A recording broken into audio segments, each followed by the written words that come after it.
It wasn't a misunderstanding. It wasn't distance. It wasn't time pulling two brothers apart. This was a decision made in silence, in the same building on the same afternoon, while Harry was still sitting there watching everything unfold, completely unaware that the door behind him had already been locked. May 6, 2023, King Charles's coronation, Westminster Abbey. And the image looks simple on the surface, Harry present, but pushed back. No formal role, no balcony, no Meghan, no Archie, no Lilibet, just a quiet figure in the nave watching history happen without him. He watched King Charles crowned, then left within hours, flying back to California just in time for Archie's 4th birthday, as if the entire visit had been reduced to a brief appearance with no emotional anchor. But the real story wasn't what Harry saw. It was what Harry didn't see. Because in that same building, on that same afternoon, something irreversible was being set into motion. Tom Bower, in Betrayal, published March 26, 2026, documented a moment that doesn't look dramatic, but it is.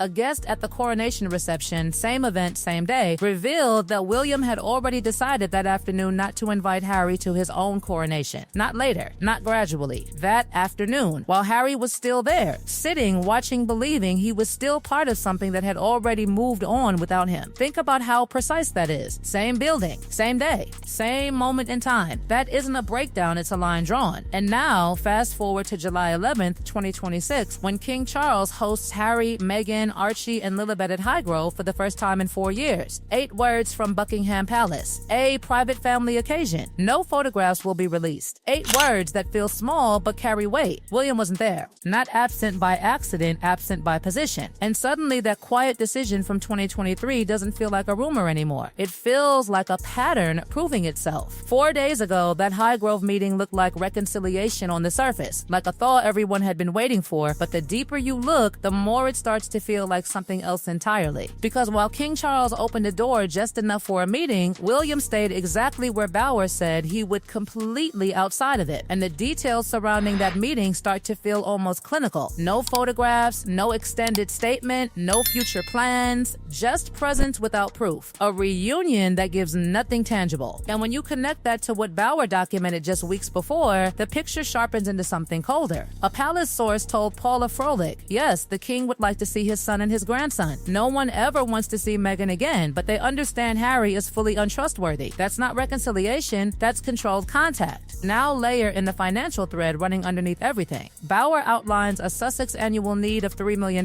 lifestyle costs climbing to $4 or $5 million per year, and by March 6, 2026, Netflix equity gone. Gone. And suddenly the Highgrove meeting starts to look less like family healing and more like something strategic. A moment where access is granted, but value is withheld. Meghan needed royal magic to reconnect to the brand. That's what a Radar online source confirmed just weeks before the UK visit. But what did Highgrove actually deliver? No image, no narrative, no public alignment, just 8 words and silence. And silence in this story never feels neutral. To understand how it got here, you have to go back to September 8th, 2022, because that's where the pattern begins to reveal itself. The Queen is gravely ill at Balmoral. Charles calls William and Harry, instructing both to be at Rath Northolt by 2:30 p.m. Harry and Meghan are in Windsor, and Meghan intends to come. That detail matters, because when Charles hears that Meghan plans to travel, everything shifts. Bower writes it clearly: when Charles heard Meghan intended to come, he called Harry, and that was unacceptable. Underneath that reaction was something deeper: his mother's disappointment, the sense that the Sussexes had attacked the institution itself. Meghan, unwelcome, and then the next moment happens fast. Harry tries to travel with the family anyway, but William, unwilling to wait, orders the plane to take off. Harry is left behind, on the tarmac, watching the plane already gone. He arrives separately, alone, and by the time he lands, the Queen has already died. That's not just a missed flight, that's a moment of exclusion that lands with finality. And it doesn't stop there. Days later, another line is drawn.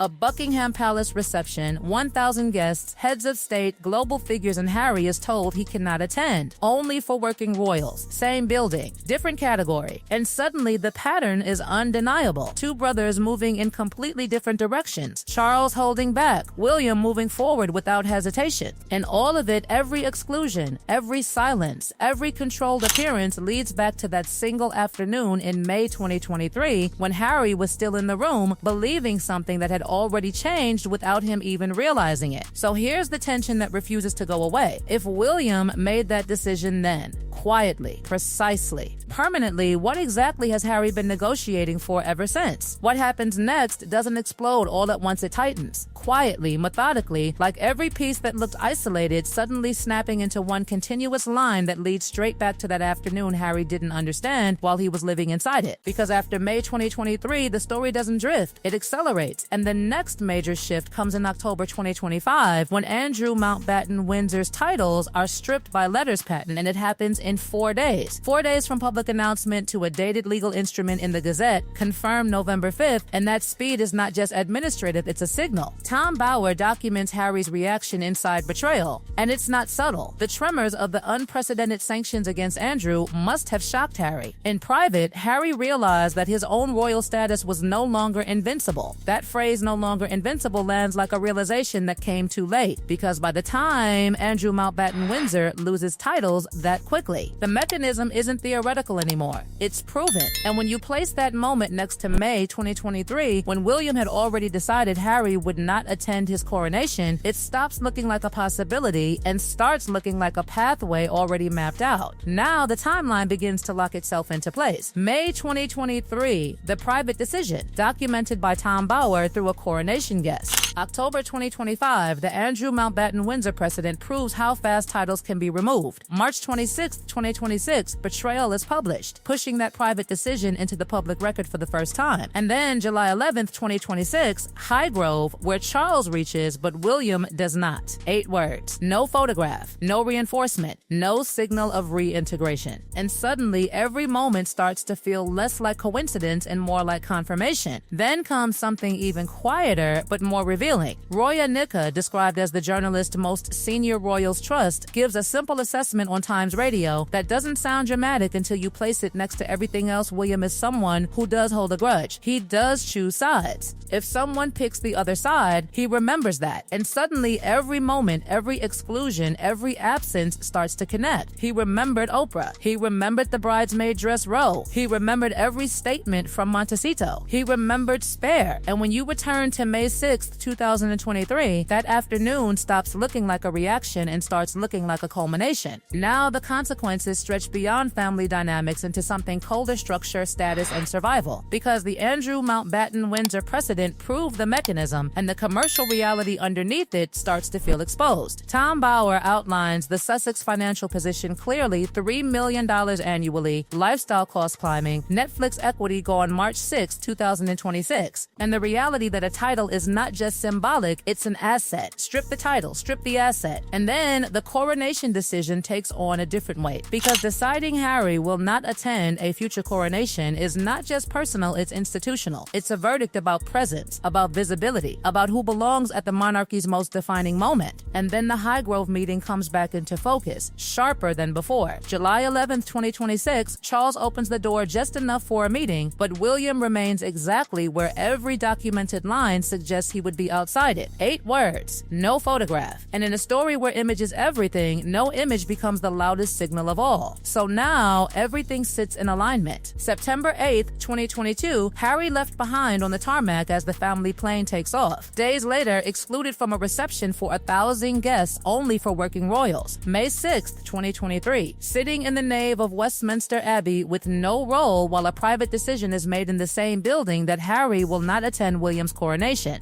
October 2025, Andrew Mountbatten Windsor titles stripped in 4 days, proving the mechanism. March 2026, that coronation decision enters the public record. July 2026, Highgrove confirms the separation in real time. And within that sequence, there's no single dramatic break, just a series of precise documented moves that build into something final. And that leaves one question hanging, heavier than everything else. Because it doesn't resolve, it lingers. If the decision was already made in May 2023, if the mechanism was proven in October 2025, if the silence has held through every public revelation since March 2026, and if Highgrove showed exactly where everyone stands in July 2026, then what exactly is Harry still trying to reopen? And how long has that door been closed without Harry ever being told?